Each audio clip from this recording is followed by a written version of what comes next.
나 편집하는 게 너무 힘들어.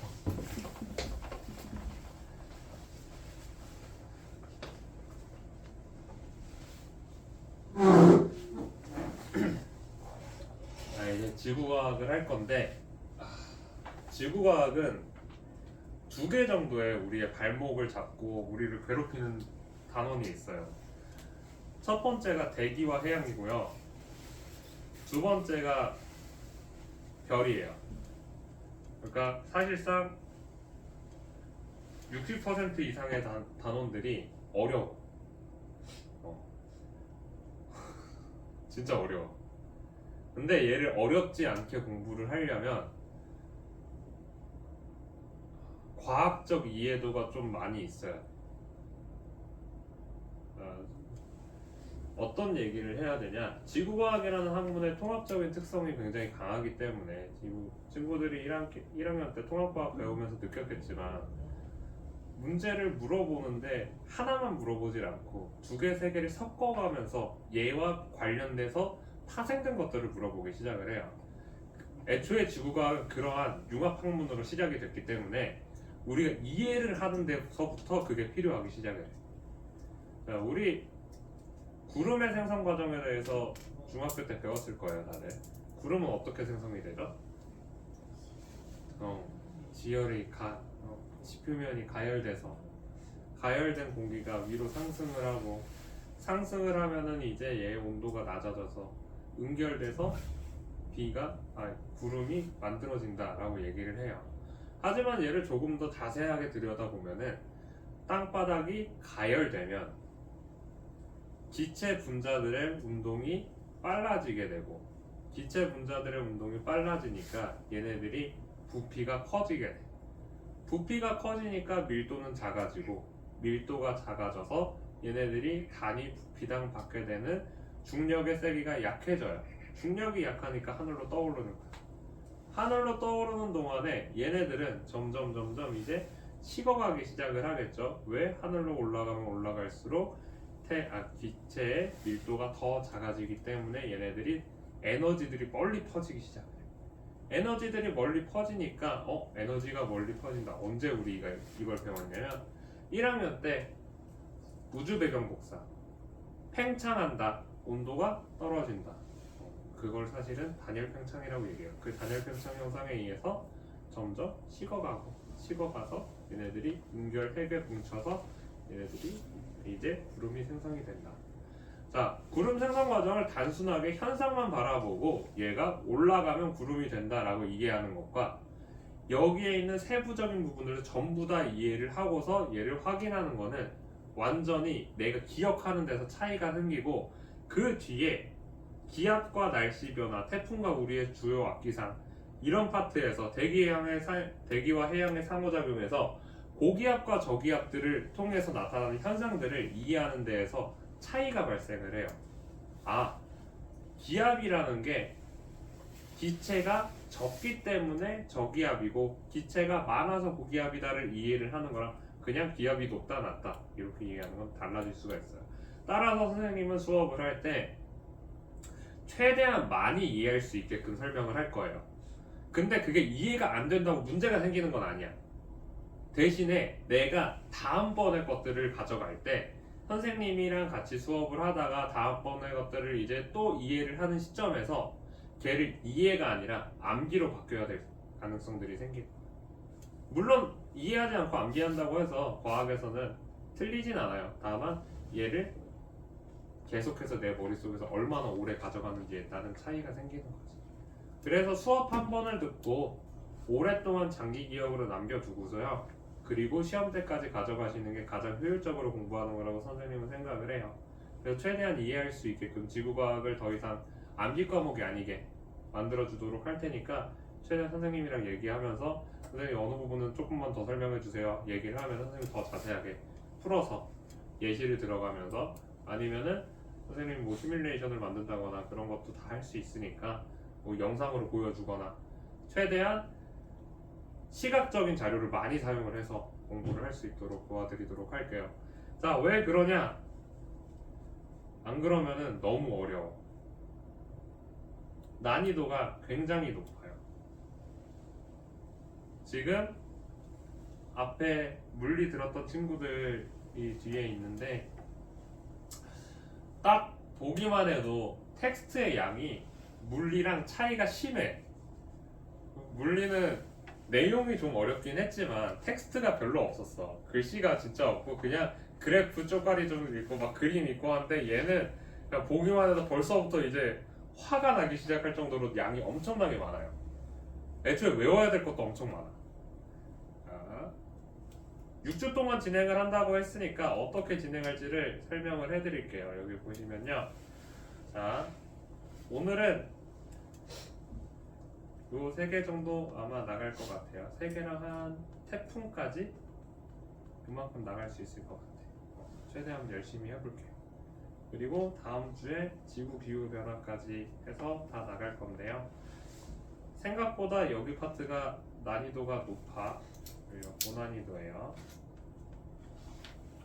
여기가 그 걸리는 것 중에 하나야. 그리고 나서 3주차 때, 4주차 때 요거 그냥 끝내면 되고요. 그리고 5, 6주차가 좀 많이 버거울 거야. 이게 5, 6주에 안 끝날 수도 있어. 얘는 7주까지 갈 수도 있어요. 이게 한 5, 6, 7 이렇게 들어갈 거야. 그래서 지구는 6주에 안 끝날 것 같아. 이게 양이 더 많아. 물리보다 더 어려워. 이상해. 그래도 해수는 할만하니까 잘 해봅시다.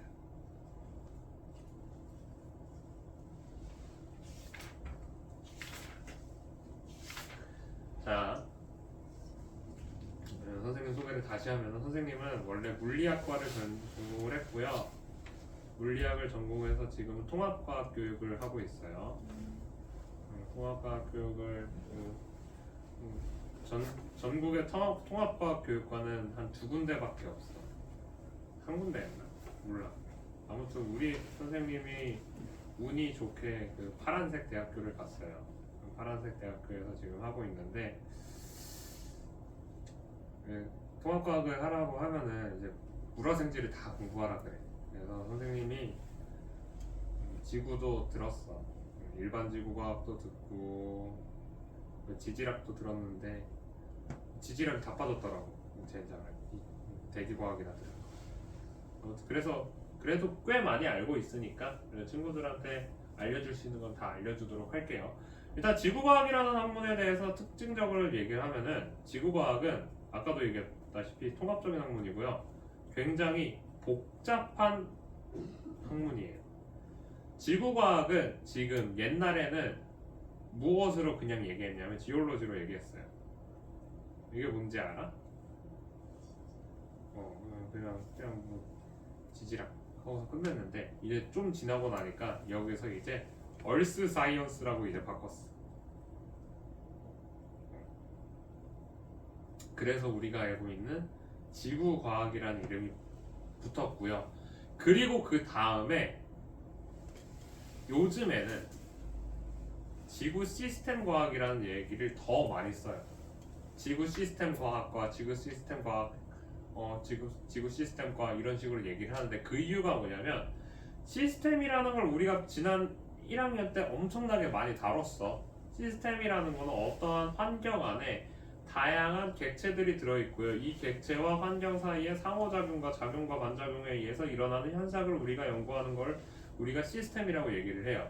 그래서 지구과학이라는 거는 단순히 하나로만 이루어져 있는 게 아니라 여러 가지 요소들이 복합적으로 상호작용을 하면서 얘네들이 영향을 주고받고 있기 때문에 굉장히 복잡하다라는 거야. 그래서 그 상호작용을 주고받는 방식들에 대해서 얘기를 할 거고 그 상호작용에 의해서 일어나는 결과들에 대해서 우리를 생각을 해야 돼. 그래서 원인이랑 결과가 사실상 누가 먼저고 나중인지를 구별이 안 가요. 자, 어떤 얘기를 하는 거냐? 자, 해수의 온도가 올라가요. 지구온난화에 의해서 해수의 온도가 올라갔어. 해수의 온도가 올라가면 빙하가 녹겠죠. 빙하가 녹으면 빙하가 녹는 것에 의해서 해수의 표면이 점점 높아지고요. 해수의 양이 늘어나니까 지표면에 반사율이 증가하기 시작을 해요. 그런데 반대로 이제 빙하가 녹으니까 거기에 땅이 드러나게 돼. 땅이 드러나면은 지표의 흡수율이 높아져. 그래서 지구 전체적으로 봤을 때 어느 지역은 지구의 반사율이 높아졌고 어느 지역은 흡수율이 높아져. 그러면 지구의 반사율이 높다라는 건 지구가 얻게 되는 열에너지의 양이 줄어든다는 거고, 어떤 부분은 열에너지의 흡수율이 높아졌으니까 열에너지가 많이 흡수가 된다는 거야. 이게 복합적으로 작용을 했을 때 지구온난화는 가속화될까 아니면 느려질까 알 수가 없다라는 거야. 그래서 실제적으로 우리가 많은 과학자들이 지구 시스템에서 시뮬레이션을 돌리는 이유가 그거예요. 자기들도 확답을 못 내리겠으니까 여기에서 얘가 몇 퍼센트일 때는 어떻게 되고 얘가 몇 퍼센트일 때는 어떻게 되고 그런 것들을 각각 개별적으로 봐서 우리가 얘네들을 정확하게 어떻게 될지를 판단하기가 어려워. 그럼 우리는 이걸 어떻게 판단을 해야 되냐? 교과서 위주로, 학교 선생님이 얘기해 준 거 위주로, 그리고 평가원에 나와 있는 수많은 최근에 나와 있는 기출문제를 위주로 판단을 해야 되는 거야. 그래서 우리가 단순하게 판단을 하는 게 아니라 근거가 있지 판단을 해야 되고요. 내 생각이 아니라 지금까지 나와 있는 많은 자료들에 따라서 내가 판단을 해야 된다. 그래서 난이도가 높다 라고 얘기합니다. 자, 그래도 여기는 지금 처음 시작 부분은 그 정도까지의 많은 생각을 할 필요는 없고요. 일단 한번 시작을 해봅시다. 자, 해수의 화학적 성질. 지구는 아까 전에 얘기를 잠깐 했다시피 이 수권은 가장 크게 해수와 담수로 나누게 돼요. 자, 이 해수는 바닷물이죠. 바닷물에는 소금이 들어있어요. 담수는 소금이 없는 물이야. 자, 여기에 하나는 빙하고요. 하나는 우리가 알고 있는 민물, 육수라고 얘기하는 강물들을 얘기를 해요. 자, 빙하라고 얘기하면은 두 가지로 나눠 또 어디에 있는 빙하랑 어디에 있는 빙하로 나누냐면 바다 위에 떠 있는 빙하랑 그리고 산 위에 있는 빙하, 그 두 가지로 나눌 거야. 바다 위에 떠 있는 빙하는 그러면은 소금이 있다 없다? 없다라는 거예요. 자, 바닷물이 얼기 시작을 하면요, 그 얼 때 빙하를 봅시다. 빙하.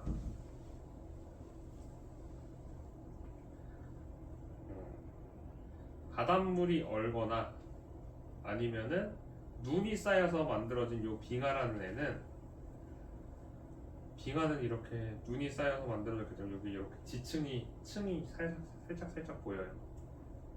그리고 바닷물이 얼어서 만든 건 우리가 보통 유빙이라고 얘기를 하는데, 걔네들 같은 경우는 얼 때 아래쪽으로 염분을 전부 다 빼내고 물만 남아서, 우리가 소금물 얼려보면은 알아. 소금물 얼리면 소금물이 아니라 폴라포 먹어봤지 다들? 폴라포 먹다 보면은 그냥 얼음 맛밖에 안 나잖아. 그 이유가 위에가 먼저 얼어서 위에 쪽은 얼음이 있고 아래쪽으로 내려갈수록 이제 나머지 시럽들이 밑으로 깔려 있는 이유가 위에 얼음이 먼저 얼었기 때문이에요. 요 정도 얘기하고요.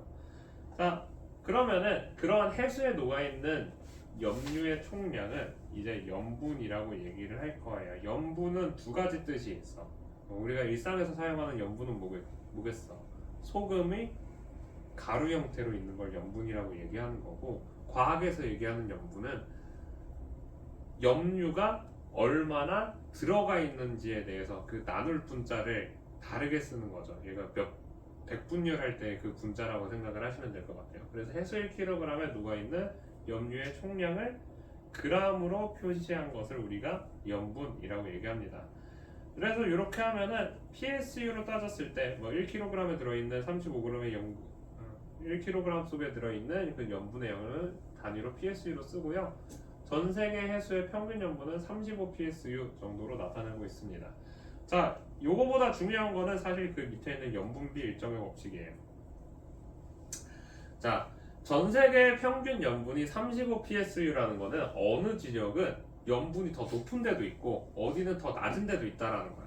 자, 강물이 많이 유입되는 지역이 있어요. 자, 우리 여기 월곡포구 같은데 거기에서 바닷물을 맛보면은 짤까 싱거울까? 일단 맛보면 안 될 것 같지. 거기는 물이 너무 더러우니까. 자, 그렇게 강물이 유입되는 곳은 일반적으로 민물이 많이 들어갔기 때문에 염분이 낮아질 거예요. 자, 그러면은 이제 태평양 한가운데 적도지방보다 조금 더 북쪽에서, 적도지방은 비가 너무 많이 내려서 안 되고 약 15도 정도 있는 위치에서 이제 확인을 하면 어떻게 되냐? 거기는 햇볕이 엄청 쨍쨍해. 그리고 비도 안 내려, 강물도 없어. 그러면은 증발이 엄청 많이 일어나겠지. 그러면 염분량이 한 39 PSU까지도 올라가요. 자, 그런데 신기한 건 뭐냐면은 그렇게 모든 염분이 다른 곳도 다 비율로 따지면은 이 염류의 비율이 일정한 비율을 가지게 돼요. 염화이온, 나트륨이온은 항상 19.3대 10.7g의 비율을 갖고요. 얘네들의 비율은 절대 바뀌지 않는 게 염분비 일정의 법칙이라고 얘기합니다. 아시겠죠? 자, 표층 염분의 변화 요인, 방금 선생님이 얘기했던 부분을 얘기를 하는 거고요. 너무 글씨가 너무 빽빽해. 눈 아파.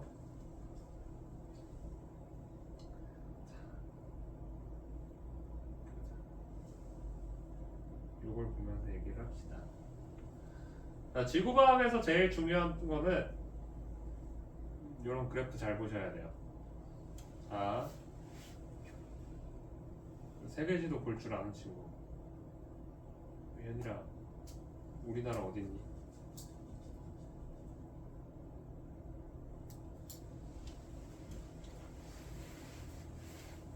여기서 숫자를 얘기해봐. 우리나라 있는.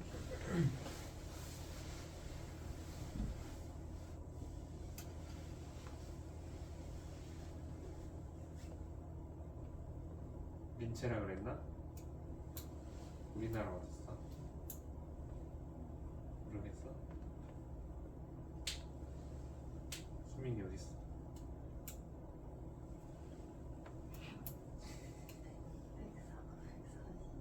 130, 140 사이에서 위도 30도 여기에 있죠. 우리나라는 38선이 있는데 38선이 38도 있는 위치예요. 아, 선생님 이거 왜 물어보고 있냐면은 지구과학은 지구 전체를 바라보다 보니까 세계 지도가 많이 나.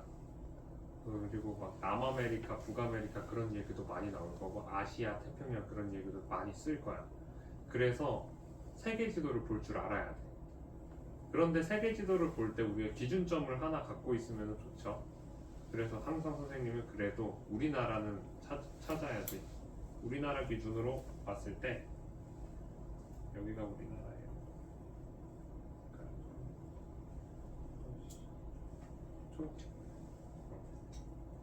우리나라 기준으로 해서 우리나라가 있는 요 대륙의 이름이 무엇이다? 아시아라고 얘기하죠. 요 대륙이 여기가 아시아고요. 여기 아시아의 왼쪽 끝편에 달려있는 여기가 우리가 얘기하는 중동이라고 얘기하는 부분이고 요 아래쪽이 인도예요.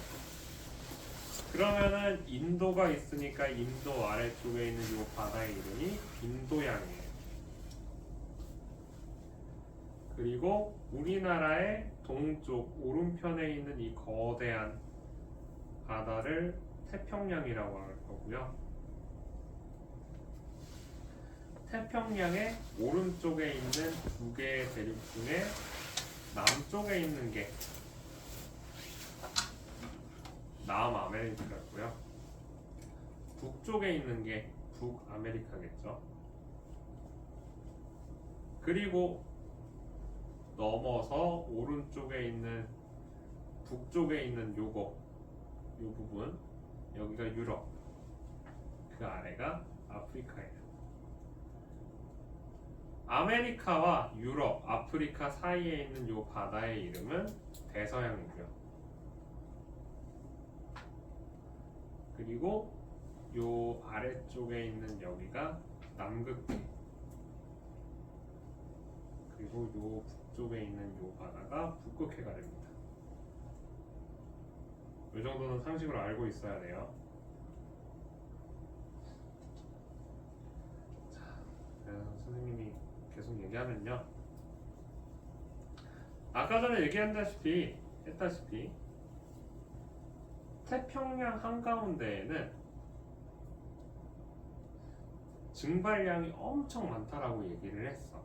그런데 요 적도지방, 우리가 제일 덥다라고 생각하는 적도지방은 오히려 염분이 최고인 지점이 아니야. 왜? 강수량과 증발량을 사실 두 개를 모두 비교를 해야 되기 때문이에요. 자, 비가 많이 내린다라는 것은 라면에 물을 잔뜩 붓고 있다라고 생각을 하면 돼. 그러면 엄청 싱거워지겠지? 그래서 적도지방은 증발량이 꽤 많은데도 불구하고 강수량이 너무 많아서 염분이 낮은 상태를 유지를 하고 있고요. 오히려 중위도 지방으로 올라가게 되면은 이 중위도 지방은 증발량보다 강수량이 매우 낮아서 여기가 더 염분이 높은 상태를 유지하고 있는 걸 볼 수가 있어요. 그리고 추가적으로 그림을 잘 보면 알겠지만 이쪽 부분 보면 잘 나와요. 대륙에 인접하면 인접할수록 염분의 양이 줄어드는 걸 볼 수가 있어요. 지금 빨간색 계통에 가까우면 염분이 높은 거고 파란색 계통에 가까우면 염분이 낮은 거야. 대륙에 가까워지면은 강물이 바다로 계속해서 유입되기 때문에 여기에 염분이 줄어들게 돼요. 자, 그러면 여기에 극지방은 왜 이렇게 염분이 낮냐? 여기는 강수량 증발량뿐만 아니라 용승이 일어나는 것도 있고요. 뭐 용승 같은 경우 바닷물이 위로 올라오는 이러한 현상들이나 아니면은 여기에서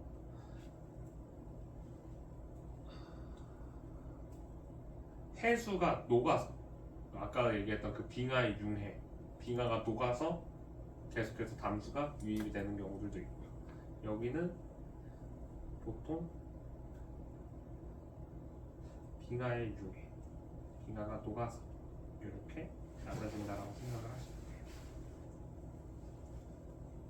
여기는 담수 유해.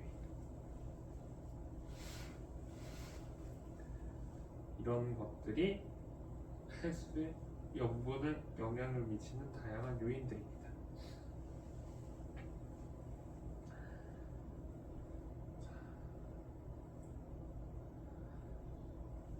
내용들 한번 쭉 우리 같이 읽어볼게요. 적도해역은 저압대가 위치를 한다. 진짜 벌써부터 이런 용어가 나오면 안 돼요, 원래는. 자, 저압대는 저기압이 위치한 곳을 우리가 저압대라고 얘기하는데, 날씨는 저기압이 좋을까 고기압이 좋을까? 고기압이 날씨가 좋아요. 저기압 같은 경우는 굉장히 흐리고 비가 내려요. 따라서 강수량이 커서 여기는 표층염분이 낮게 나타나게 돼요. 위도가 30도인 부분은 고압대, 고압대는 맑으니까 건조한 날씨가 지속, 따라서 증발량이 높아지고 강수량은 낮아져서 염분이 높아진다. 극지방은 빙하가 녹아서 염분이 낮아진다. 오히려 얼고 있는 데는 염분이 높아진다. 그래서 극지방은 위치에 따라 좀 차이가 있다. 대서양은 지중해수의 유입으로 표층염분이 높다라고 써있네요. 대륙 주변에는 하천의 유입으로 염분이 낮다. 그래서 원인들과 결과들을 잘 기억을 하셔야 돼요. 엄청 복잡하지? 힘들어. 지중해가 어느 쪽? 지중해가 어디냐면 여기가 지중해예요. 유럽의 남부. 여기가 지중해요.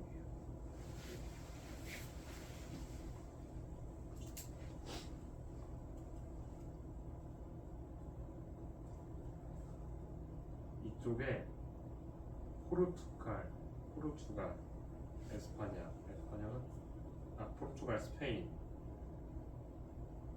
이탈리아, 그리스 이런 데가 있어요.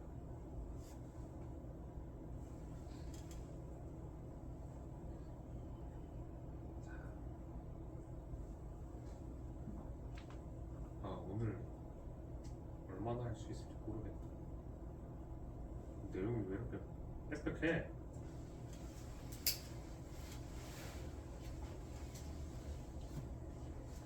자, 용존기체. 자, 해수 속에 녹아있는 기체를 우리가 용존기체라고 얘기를 하는데요. 기체는 알다시피 기체의 종류에 따라서 녹는 정도가 다르고요. 수온이 낮으면은 더 잘 녹고요. 염분이 낮으면 잘 녹고요. 수압이 클수록 잘 녹아요. 자, 수압이 클수록 그리고 수온이 낮을수록 잘 녹는 거는 어떤 거 기억을 하면 되냐면 당연히 탄산음료. 많이 얘기 들어봤겠죠. 탄산음료 같은 경우는 차가울 때 그 안에 녹아있는 탄산이 훨씬 많고요. 미지근하면은 우리 알다시피 좀 탄산이 있는 듯 많은 듯 하죠. 자, 그리고 페트병 같은 경우도 보시면은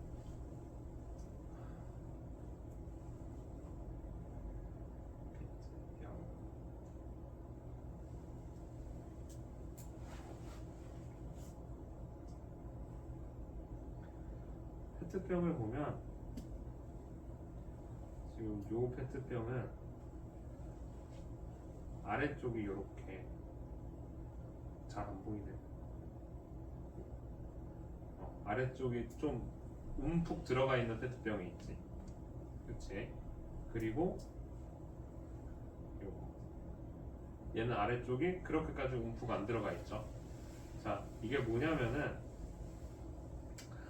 아까 전처럼 이렇게 아래쪽에 움푹 들어가 있는 얘네들은 고압 페트병이야. 압력을 높은 거를 버틸 수 있는 페트병이라서 고압으로 높은 압력으로 이산화탄소를 집어넣게 돼. 따라서 여기에 압력이 높아지니까 더 많은 이산화탄소가 녹게 되고요. 즉 압력이 높으면 높을수록 기체의 용해도가 더 커진다라는 걸 알 수 있는 증거 중에 하나예요. 뭐 사용하는 예시죠. 자, 염분이 낮을수록 이거는 그냥 간단하게 생각을 하면 돼요. 내가 물에다가 무언가를 지금 추가로 더 넣을 거야. 근데 거기에 이미 많은 염분들이 들어가 있으면은 거기에 기체들이 사이사이에 끼어들 자리가 없다라는 거죠. 따라서 염분이 낮아야지 기체가 더 많이 용해될 수가 있어요. 자, 그래서 기체는 수온이 낮은 상태에서 물에 잘 녹고요. 이산화탄소는 산소보다 물에 훨씬 잘 녹아요. 자, 이게 중요한 내용 중에 하나인데 용존기체는 그렇기 때문에 항상 이산화탄소가 산소보다 더 많은 양이 있어야 돼요. 요 그래프를 이제 봅시다. 자, 요 두 개의 그래프를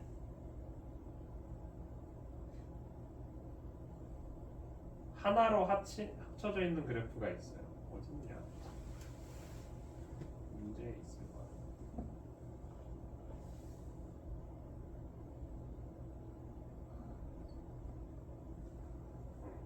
요런 그래프가 있어요.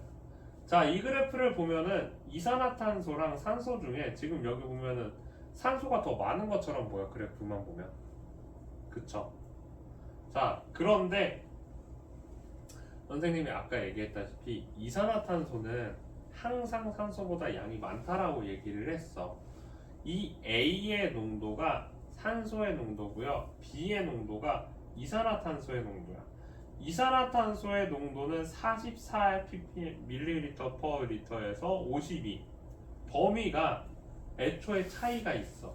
따라서 그래프를 형태만 보면은 산소가 더 많은 것처럼 보여도 실제 값이 이산화탄소가 더 많아. 그래서 이런 것도 우리가 주의해야 되니까 선생님이 아까 전에 이산화탄소가 산소보다 많다라고 써놓은 거 잘 기억하고 계셔야 돼요. 자, 바닷속에 산소가 녹아져 있는 이유는 해양 생물들과 많은 식물성 플랑크톤들이 광합성을 해서 공급이 되고요. 이것은 해양 생물의 생명 활동에 필요한 반드시 필요한 기체다 뭐 이렇게 써 있는데 그냥 용존 산소가 풍부한 곳에서는 좋은 어장이 많이 발생을 해요. 그러니까 물고기들이 잘 살아. 그래서 식물성 플랑크톤이 충분히 산소를 만들 수 있는 곳에서 많이 공급이 되고요. 그리고 또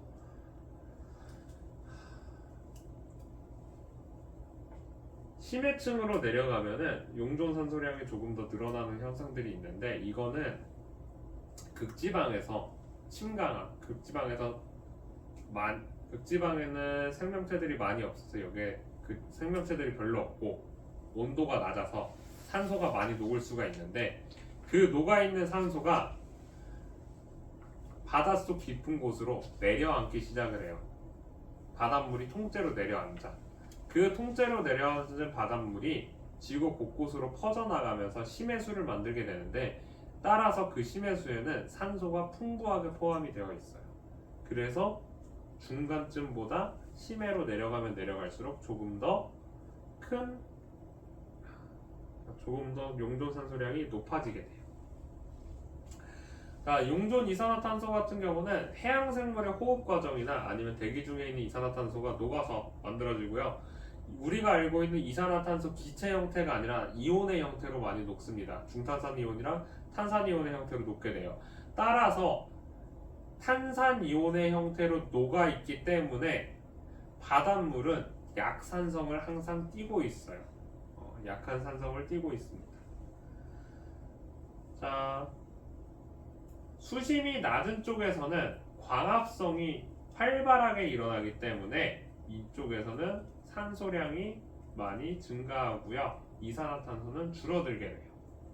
이렇게 줄어드는 걸 볼 수가 있고, 그리고 안으로 들어가면 들어갈수록 광합성이 일어나지 않고 고압, 저온으로 이산화탄소의 양이 점점 늘어나는 걸 볼 수가 있습니다. 그래서 이 정도. 자, 중층해수에서는 생물의 호흡이랑 사체 분해 과정에서의 이산화탄소의 생성에 의해 이렇게 많은 이산화탄소가 만들어집니다. 이것도 내용이 많은데 이 정도만 기억을 해주시면 될 것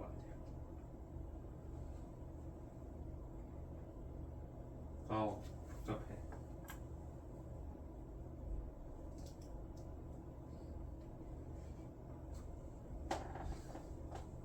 텍스트가 너무 많아.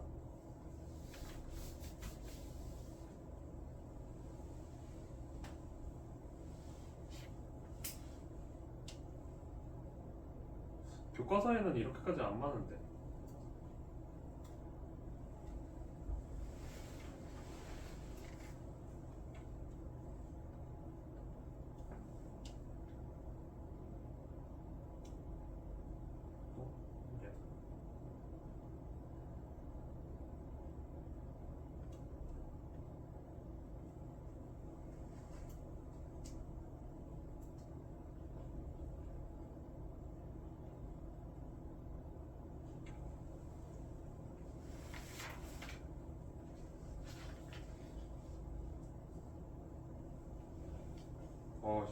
교과서도 엄청 많구나.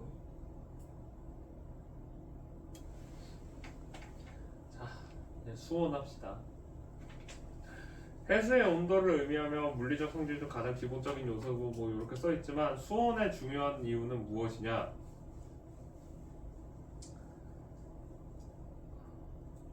기상에도 영향을 미칠 거고요. 해수에도 영향을 미칠 거예요. 해수의 밀도에도 가장 큰 영향을 미치고 있어요. 표층 수온 같은 경우는 태양 복사 에너지 양에 따라서 영향을 많이 받고 있고요. 따라서 적도 지방이 가장 표층 수온이 높다. 표층 수온이 등 수온선의 분포가 위도와 대체로 나란하게 나타. 너희들한테 단어 하나하나 다 해줘. 등 수온선이라고 얘기하는 거는 지금 요 그림에서 같은 수온을 연결해 놓은 지점이에요. 이렇게. 그러면은 이 안쪽에 있는 애들은 전부 다 28도보다 높다라고 생각을 하시면 될 것 같아요. 그래서 요렇게가 28도인 지점, 여기가 자 적도 지방은 전부 약 28도에 엄청나게 고온이고요. 여기 극지방으로 가면은 여기는 이제 차갑다. 이렇게 생각할 수 있겠네요. 예.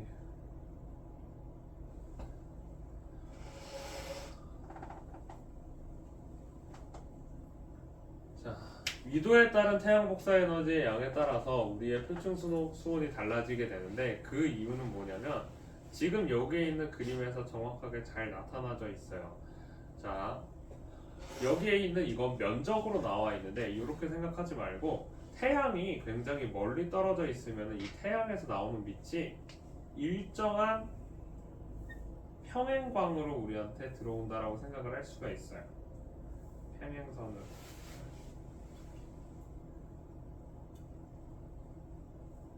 평행선으로 이렇게 들어올 텐데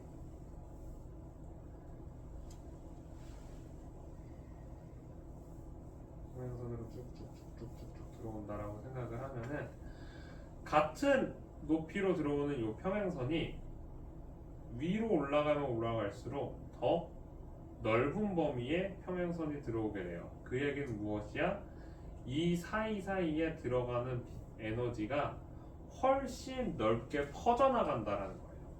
같은 양의 에너지가 넓게 펼쳐져 있으니까 마치 우리가 잼 한 숟갈을 식빵에 바를 때랑 거대한 깜빵이한테 바를 때랑 얘네들의 발리는 양의 면적의 차이가 생기겠죠. 따라서 그 면적이 넓으면 넓을수록 더 에너지가 많이 퍼지게 되고 따라서 퍼져서 에너지들이 적은 것처럼 느껴지게 될 거예요. 에너지가 적게 느껴지니까 온도는 상대적으로 이제 줄어들게 될 거고요. 온도가 줄어들어서 북쪽이랑 남쪽 끝으로 가면 갈수록 더 춥게 느껴지게 됩니다. 자, 이게 지구의 기초적인 표면에만 지표면에만 영향을 미치는 게 아니라 수온에도 모두 영향을 미치게 될 거고 이거에 따라서 표층 수온에도 결과적으로 극지방으로 갈수록 춥고 그리고 적도로 갈수록 따뜻해지게 됩니다. 자, 그리고 계절에 따른 수온 변화는 대양의 중심부보다 대륙의 연안 지역이 더 크게 나타나는데 그 이유는 대륙이 갖고 있는 땅이 바다보다 비열이 작아서 빠르게 식어 들어가게 돼요.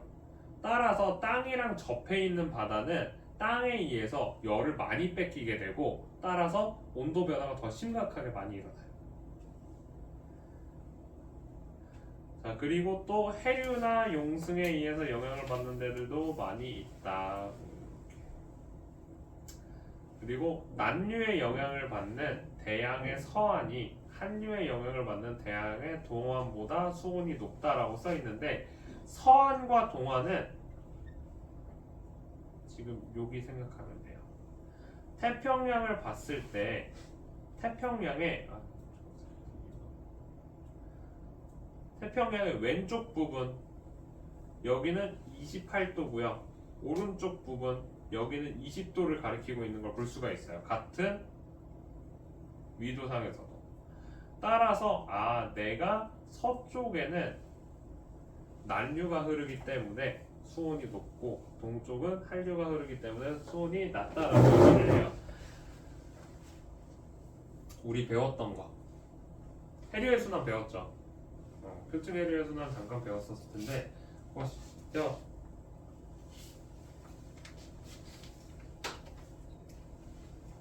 꺼버렸어.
자, 30도에서 60도 사이, 30도에서 60도 사이에서는 0에서 30도구나.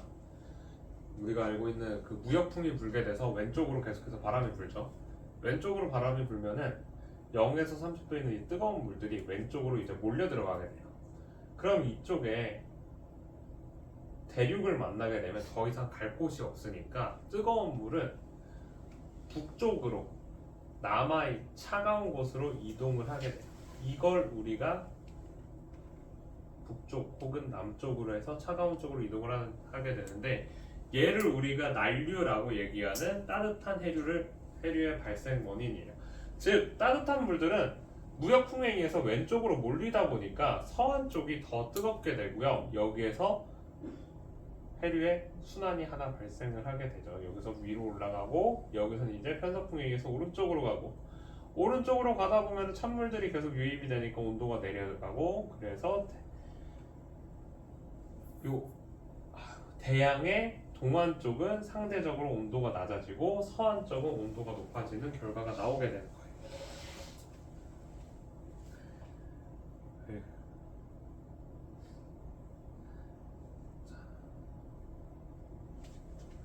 해수의 연직분포 좀 빨리빨리 할게요. 근데 빨리빨리 양이 많아서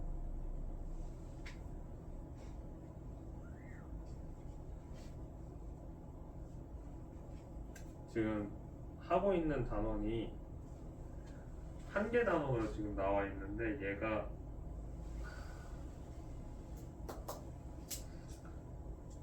지난 교육과정 기준으로는 3개 단원 거를 지금 한 개 단원에 합쳐놔가지고 좀 양이 많아. 자, 해수의 연직 분포. 자, 요거는 우리 배웠죠.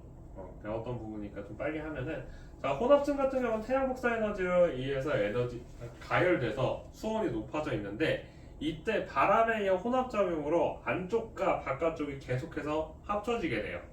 얘네들이 섞이니까 섞이는 거에 따라서 수온이 거의 일정하게 유지가 되고요. 바람의 세기에 따라서 얘의 두께가 결정이 되게 돼요. 수온약층 같은 경우는 이제 더 이상 바람이 얘네들이 섞어주지를 못해서 깊게 바닷속으로 깊게 들어가면 들어갈수록 도달하는 태양 에너지의 양이 줄어들게 되고 태양 에너지의 양의 감소에 따라서 온도가 떨어지는 그거를 우리가 수온약층이라고 얘기를 합니다. 하지만 우리가 알고 있는 대류 현상은 위에가 차갑고 아래가 뜨거워야지 대류 현상이 일어나는데 수온약층 같은 경우는 반대예요. 위에가 뜨겁고 아래가 차가우니까 위에 뜨거우면 위에 올라가겠네? 근데 어차피 난 뜨거우니까 더 이상 올라갈 필요가 없어. 따라서 수온약층은 차가운 것과 뜨거운 것이 굉장히 안정적으로 위치해 있어요. 따라서 얘네들은 섞이지 않아요. 위아래 움직임이 없으니까 심해층에 있는 에너지들과 물질들이 표층, 혼합층까지 서로 연결될 수가 없게 만들어요. 얘네들이 안정적으로 여기에서 막아주는 역할을 하고 있어요. 즉 혼합과 심해층 사이에 물질과 에너지 전달 차단을 역할을 하고 있고요. 심해층 같은 경우는 어차피 태양빛이 들어오질 않아. 태양빛이 없으니까 계절이랑은 아무런 상관이 없겠죠. 즉 계절과 깊이에 따른 수온 변화가 거의 없는 층으로 거의 없는 층이다. 이렇게 알고서 그냥 넘어가시면 될 것 같아요. 그리고 뭐 산소가 풍부하다 그런 건 나중에 가서 얘기합시다.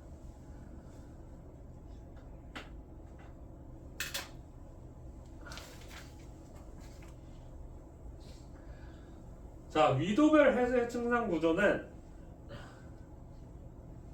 우리가 요거 저위도, 중위도, 고위도를 구별하는 게 가장 많이 나와요. 구별하는 방법들이 많이 나오는데 이러한 형태의 그래프가 아니라 아까 전에 봤던 요 그래프 있지? 이거를 잘라서 여기 부분부터 여기 부분까지 막 이런 식으로 나와서 표층 온도를 가지고서 구하는 그래프들이 가끔 나와요. 그래서 가장 편하게 확인할 수 있는 방법은 뭐냐면 여러 가지 방법이 있는데 첫 번째 방법은 혼합층의 두께를 가지고 보는 거예요. 혼합층의 두께가 얇다. 그리고 수온약층이 있다. 그러면 저위도다. 혼합층의 두께가 두껍다. 그러면은 중위도다. 아니면 혼합층이 뚜렷하게 나타나지 않는다. 그러면은 고위도다. 이렇게 구별을 할 수도 있고요. 가장 쉬운 거는 그냥 표층 온도를 보세요. 온도가 높다. 저위도. 온도가 매우 낮다. 고위도. 이렇게 생각할 수가 있어요. 그리고 중위도는 이렇게 혼합층의 두께가 두껍게 있으면은 우리가 중위도라고 얘기를 할 수가 있습니다. 그래프만 잘 볼 줄 알면 됩니다. 저위도의 특징 하나만 보고 넘어가면 저위도는 요거 수온약층이 잘 발달한다라는 거 잘 알고 있어야 돼요. 왜 그러냐면은 저위도 해역이랑 중위도 해역이랑 비교하는 기억 니은 디귿 문제에서 항상 나오던 게 옛날에도 저위도가 중위도보다 수온약층이 중위도가 저위도보다 수온약층이 잘 발달한다라고 선지가 많이 나왔는데 항상 틀린 거니까 저위도가 항상 수온약층이 잘 발달한다고요. 중위도는 혼합층이 잘 발달한다. 이렇게 알고 계시면 될 것 같아요.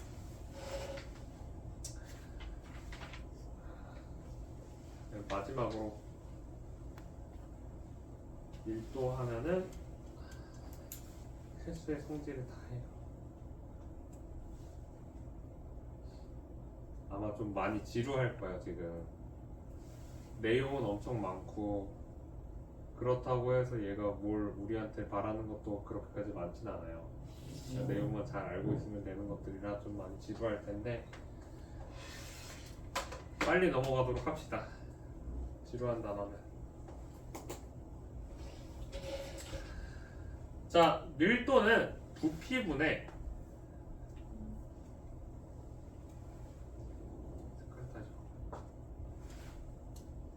밀도는 부피분의 어떤 공간에 얼마나 많은 것들이 들어가 있느냐를 우리가 밀도라고 얘기를 하죠.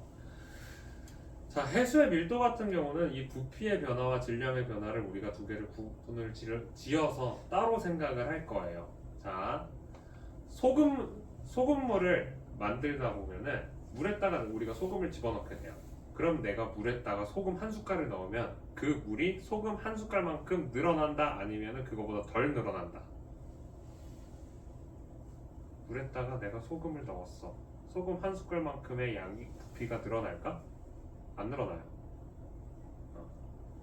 염분은 물 분자의 사이사이 틈으로 끼어들기 때문에 내가 여기에 소금의 양이 늘어난다고 물의 양이 늘어나는 게 아니야. 거의 미미하게 늘어나. 실제 부피의 한 10%밖에 안 늘어나서 우리는 염분의 양을 가지고 부피를 구별하진 않아. 대신에 부피는 안 늘어나도 질량은 어떻게 될까? 늘어나겠죠. 따라서 염분이 많으면 밀도가 높아질 거야. 자, 그럼 이제 그 다음 내가 이번에는 소금물을 끓이고 있어. 온도가 높아지면은 부피가 어떻게 된다? 커진다라는 사실을 우리가 알고 있어요. 온도가 높아지면은 분자 운동이 활발해져서 얘네들이 멀리 뻗어나갈 거야. 우리 아까 전에 선생님이 처음에 구름 생성 원리를 얘기를 하면서 뜨거우면 얘가 커진다라고 얘기를 했잖아. 그것처럼 똑같이 물도 온도가 높아지면 크기가 커져. 크기가 커지면은 온도가 높아지면 부피가 커질 거고 따라서 밀도는 줄어들게 될 거예요. 그런데 염분은 35 PSU 그리고 아무리 낮아봤자 32 PSU고요. 아무리 높아봤자 40 PSU 정도밖에 안 돼. 이 40 PSU도 진짜 드문 경우에 40 PSU로 존재를 해요. 그러니까 값의 차이가 그렇게까지 크지가 않은데 수온 같은 경우는 엄청나게 많이 변하고요. 그 수온 변화에 따른 부피 변화는 더 많은 변화를 일으키게 돼요. 따라서 우리가 가장 큰 영향을 주는 건 수온이에요. 그렇기 때문에 해수의 밀도 분포가 수온 분포와 반비례하고요. 수온과 밀도, 즉 수온 그래프를 거꾸로 만들면은 수심에 따른 밀도 그래프로 바뀌게 돼요. 그래서 이 그래프 두 개도 잘 알고 계시면 좋을 것 같아요.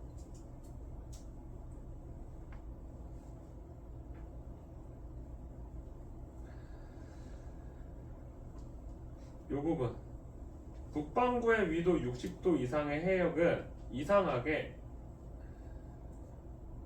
이 부분 얘기하는 거야.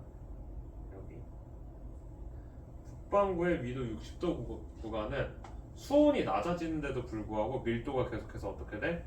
떨어지고 있어요. 원래는 수온이 낮으면 밀도가 올라가야 되는데, 그 이유가 이쪽으로 강물이랑 그리고 해빙, 빙하가 녹는 것에 의해서 엄청나게 많은 물이 유입되기 때문에 여기서는 특별하게도 염분이 너무 낮아져서 밀도가 낮다라는 특징을 가지고 있어요. 그래서 요거 잘 기억해 둘 필요가 있어요. 요것만 기억하면 돼.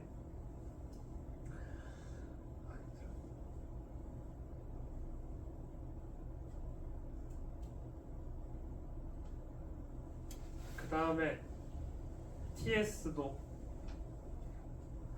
수온 염분도라고 얘기하는 요 TS도는요, Y축이 수온, X축이 염분을 이루고 있는데, 이때 수온과 염분의 비율에 따라서 우리가 밀도가 같은 지점을 연결해 등 밀도선을 만들게 돼요.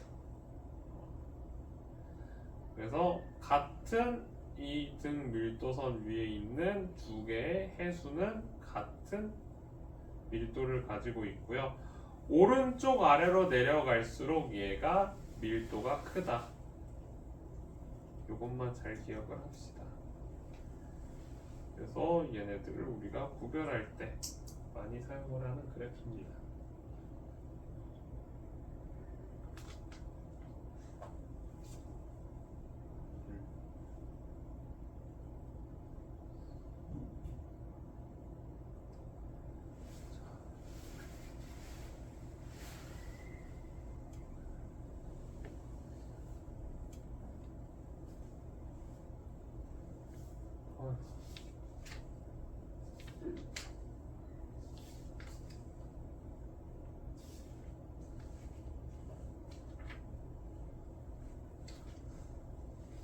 (19) 페이지 보자.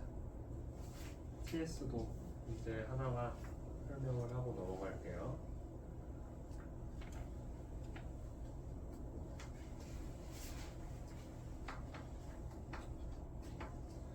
가 그림이랑 나 그림은 TS도에 대한 그림으로, 그리고 수온과 염분에 따른 밀도 변화에 대한 내용을 가장 잘 나타내는 문제예요. 전에도 많이 나왔고 앞으로도 계속해서 나올 문제예요. 자, A, B, C, D에서 다음에 해당하는 거를 있는 대로 고르세요 해가지고 가에 대한 거 구하라고 했네. 일단 이거 지워 이게 맞나? 수온이 같으네요.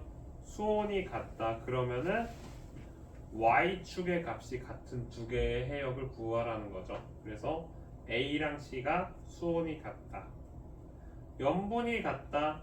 그러면은 X축의 값이 같은 애들을 구하라고 구하는 거니까 A, D. 자, 그래서 A와 D는 36psu 이렇게 볼 수가 있겠네요. 자, 그럼 밀도가 같은 해역은 어떻게 구하냐? 같은 등밀도선 위에 있는 애들을 우리가 구하는 게 밀도가 같은 해역이에요. 따라서 A, B가 같은 밀도를 가지고 있습니다.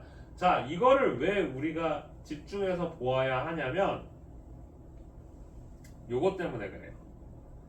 이 그림을 보고서 우리가 깊이 들어가면 들어갈수록 밀도가 어떻게 되는 것 같이 보이나요, 지금?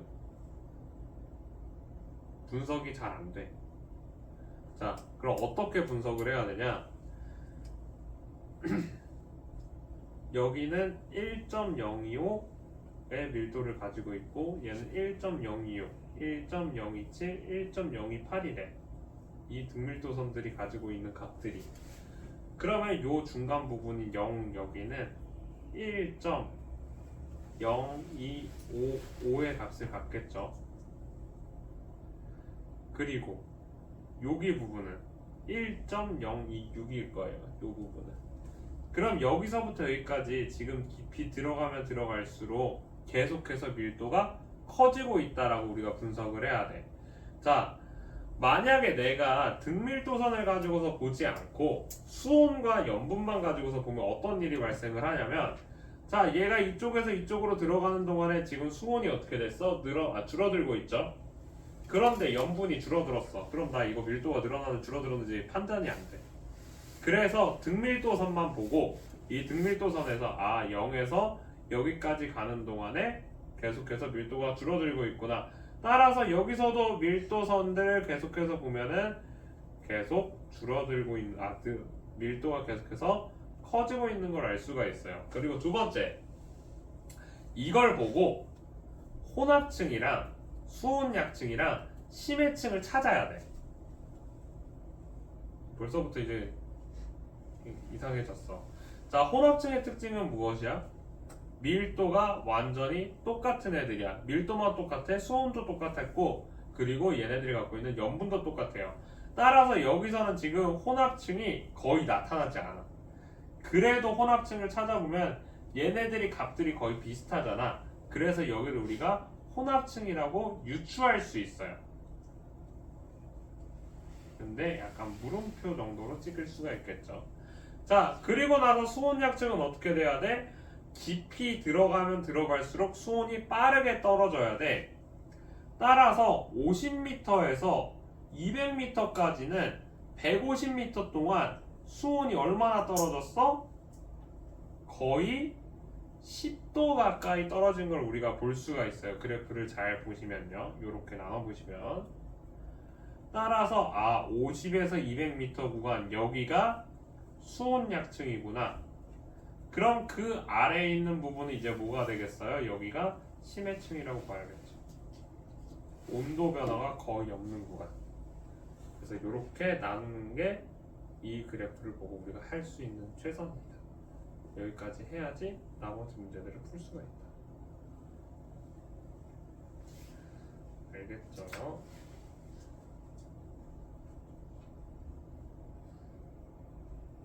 그러면 해수의 성질을 다 한 거예요. 그래서 일단은 숙제는 요 19 쪽까지 푸는 게 숙제가 될 거고요. 그 다음 것도 숙제를 또 나갈 거야. 진도 계속 나갈 거예요.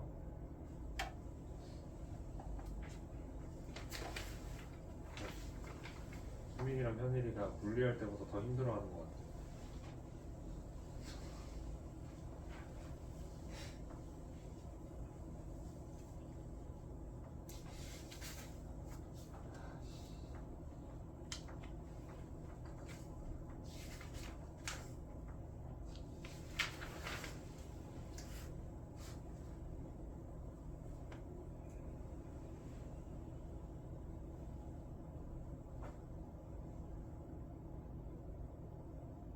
해수의 성질이 양이 너무 많아.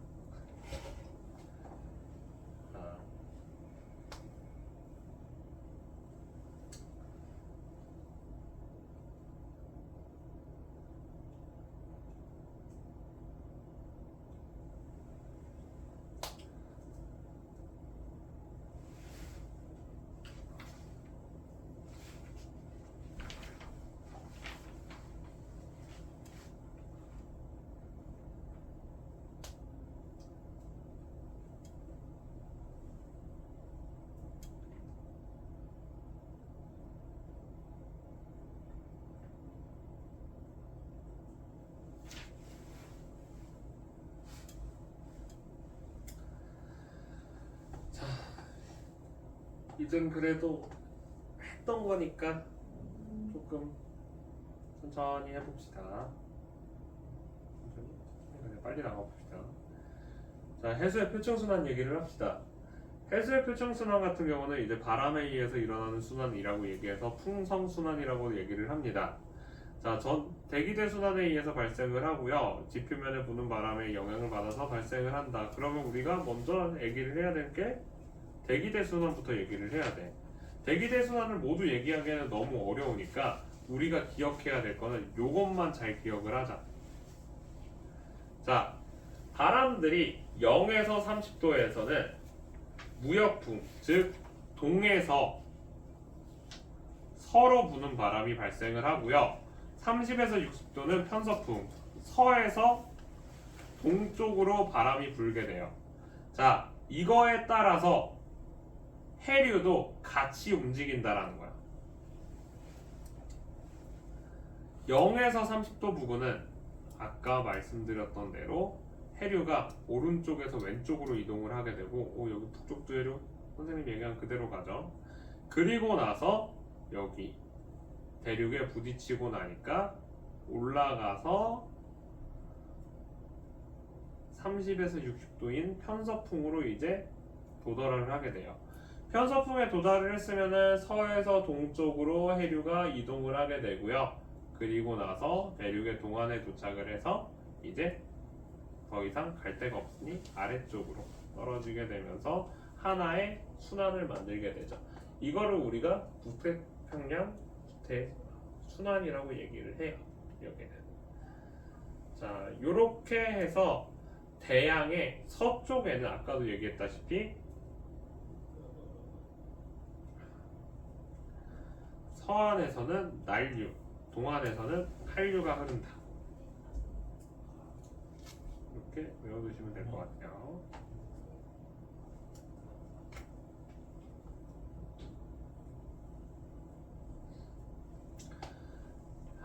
네. 외워야 돼, 얘들아. 보면 알겠지만 이름이 굉장히 많아요. 그래도 꼭 외워야 되는 것들만 선생님 조금 찝어줄게요. 먼저 요거 적도 반류, 북적도 해류, 크로시오 해류, 우리나라 주변에 있는 해류들은 외워야 돼. 요거 4개 잘 외워두시고요. 제일 밑에 남극순환 해류, 이 정도만 잘 외워주고 웬만하면 이렇게 5개, 6개만 잘 외워보죠. 나머지는 지명에 따라서 붙어있는 애들이라서 잘 유추해서 확인을 하시면 돼요. 여기 호주죠. 호주는 영어로 오스트레일리아니까 오스트레일리아의 동쪽에서 동오스트레일리아. 여기는 잘 모르겠지만 여기에 페루가 있어. 페루라는 나라가 이쪽에 있는데, 그래서 여기가 이렇게가 페루고 여기 밑에가 칠레야. 그래서 이 페루에 있는 해류다 해서 여기가 페루 이렇게 이름이 붙고요. 여기가 이렇게 해서 여기부터 여기까지가 여기가 멕시코예요. 그래서 멕시코만이라는 거는 안으로 깊게 들어온, 바다가 안으로 깊게 들어온 쪽이라서 여기 멕시코만류 이렇게 이름이 붙습니다. 요것만 잘 외워주자. 그리고 북태평양 환류는 시계 방향으로 이렇게 흐르게 되고, 남태평양 환류는 반시계 방향으로 흘러요. 자, 우리가 지구는 북반구와 남반구로 나눠져 있는데, 보통 남반구의 특징은 북반구의 특징에 반대로 작용을 할 거예요. 이거는 나중에 넘어가서 기상현상에서 태풍에서도 똑같이 작용을 하고 해류에서도 작용하고, 이거는 지구가 동그랗게 생겼다는 특징 때문에 그런 거니까 잘 기억을 해두시면 될 것 같아요. 이것만 하고 빨리 넘어가자.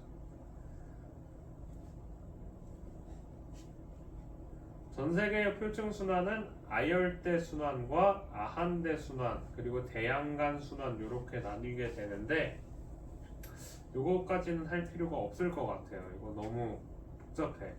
이거 원래 그냥 요 정도만 알면 돼. 아열대 순환은 0도에서 40도 사이에서 아열대 순환이 일어난다.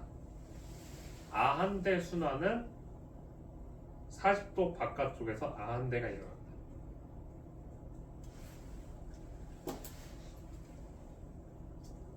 그리고 남극 순환은 남극 쪽에 있어요. 요것만 잘 기억하자. 뭐 이거 대양간 순환 이런 것까지는 알 필요가 없습니다.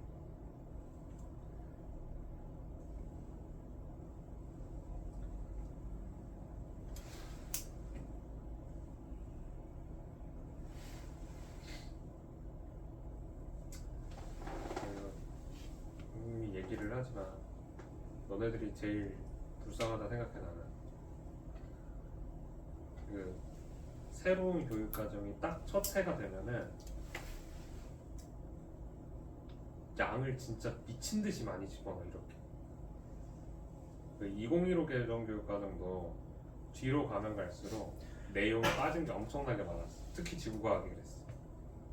그래서 너네들은 아마 학교에서도 안 가르치고 넘어가시는 선생님들이 꽤 있을 거야. 그러니까 지금 많이 힘들어도 학교 가가지고 선생님이 빼놓고서 넘어가면 이제 감사하다고 생각하고 그냥 선생님 이거 안 배웠어요 하고 이제 시험 기간 때 안 하면 돼. 근데 요거는 해야 돼. 우리나라 주변에 해류는 잘 알고 있어야 돼요. 막 여기 제주난류 이런 건 몰라도 돼. 아 진짜 이런 거 왜 하라는 거야. 우리 씨 이런 거 왜 해? 요 정도만 잘 알면 돼. 자기들이 여기 제주 남류 표현해놓고 여기 조금 볼게요 이렇게 써놨는데, 자 우리나라는 쿠로시오 해류의 영향을 받고 있는 나라예요. 쿠로시오 해류는 아까 전에 얘기를 했던 여기 북적도 해류가 대륙에 부딪혀서 만들어진 요 해류가 쿠로시오 해류인데, 우리나라는 저 쿠로시오 해류의 영향에 따라서 쿠로시오 해류가 분리돼서 쪼개져 나온 요 대마난류라는 지류에 의해 가지처럼 뻗어나온 흐름에 의해서 우리가 영향을 받고 있어요. 이 대마난류의 또 지류인 황해난류와 서안연안류가 우리나라의 황해, 즉 서해안 지방을 이렇게 올라오면서 우리나라의 서해안을 따뜻하게 만들어주고 있어. 자, 우리 알다시피 서해 바닷물은 따뜻하고 동해 바닷물은 차갑다라는 얘기가 나오는 게 바로 여기에서 나오는 거야. 서해는 난류의 영향을 받고 있기 때문에 상대적으로 수온이 높아. 그리고 동해 쪽 같은 경우는 연해주에서부터 내려오는 이 연해주 한류의 지류인 북한 한류가 동한 난류와 부딪히게 돼요. 자, 동해 같은 경우는 연해주 한류가 세게 흐르게 되면은, 강화되면은 동해 쪽으로 더 밑에까지 내려오는 경우도 있고요. 아니면은 위에서 멈추는 경우들도 있어요. 자, 난류가 강하면은 요 난류와 한류가 부딪히는 요 부분을 우리가 조경수역이라고 얘기하는 부분인데, 이 조경수역 부분이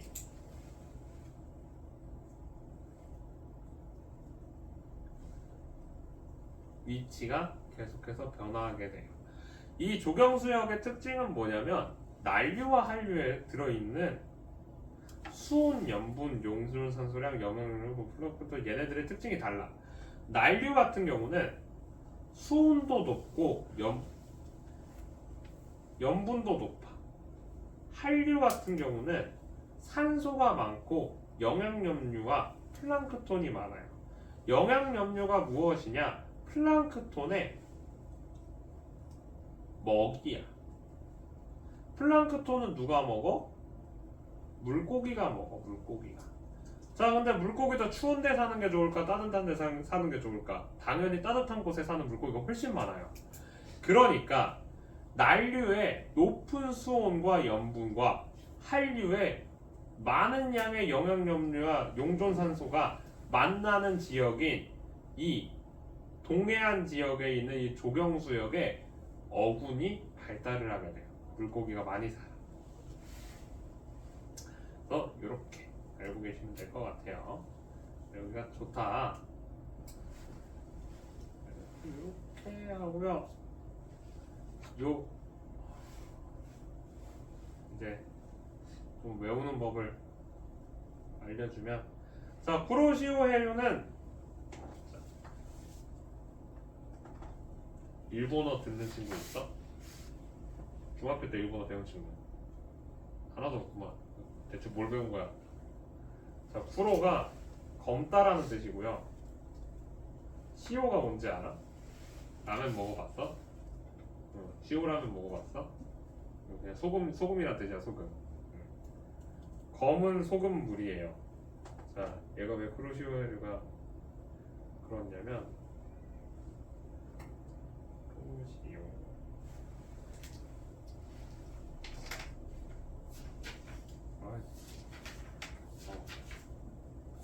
바다 색깔이 이래. 바다 색깔이 실제로 이렇게 좀 검어. 그래서 여기를 우리가 쿠로시오해류라고 일본 애들이 이름을 붙인 거야. 쿠로시오 해류는 실제로 검은 해류고요. 이 검은색 해류가 올라와. 그러면 이쪽에 대만 안류라고 써 있잖아. 여기가 우리가 알고 있는 그 대마도야, 대마도. 그래서 그 대마도를 지나는 난류가 있고, 얘가 뻗어 나가서 황해 쪽으로 가니까 황해 난류고, 서한 연안류는 서해안 쪽으로 연안으로 바다에 우리 땅에 가깝게 붙어서 생기는 해류다 해서 서한 연안류가 만들어져요. 한류로 이렇게 내려오는 거야. 얘는 황해 난류랑 이 서한 연안류, 그리고 동쪽에 붙어 있는 난류다 해서 동한 난류가 있고요. 북한에서 내려오는 한류다 해서 북한 한류라고 있어. 모든 것들은 다 지명을 따. 대부분 다 지명을 따서 하고 있으니까 얘네들을 외운다라는 느낌보다는 지명을 기억을 하고 얘는 개겠지 하고 때려 맞추면 대부분 맞아. 진짜 90% 이상이 맞는데, 쿠로시오 해류라는 애는 지명이 아니니까 우리가 잘 외워둘 필요가 있는 애예요. 그래서 여러 차례 많이 학생들한테 얘기하는데, 지구과학 잘하려면은 한국 지리도 잘 알아야 되고 세계 지리도 어느 정도 알고 있으면 좀 쉽게 할 수가 있고요. 아니면은 좀 많이 외워야 돼. 그래서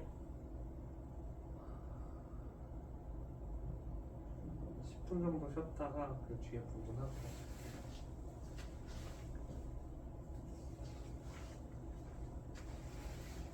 해도 해도 끝이 없어.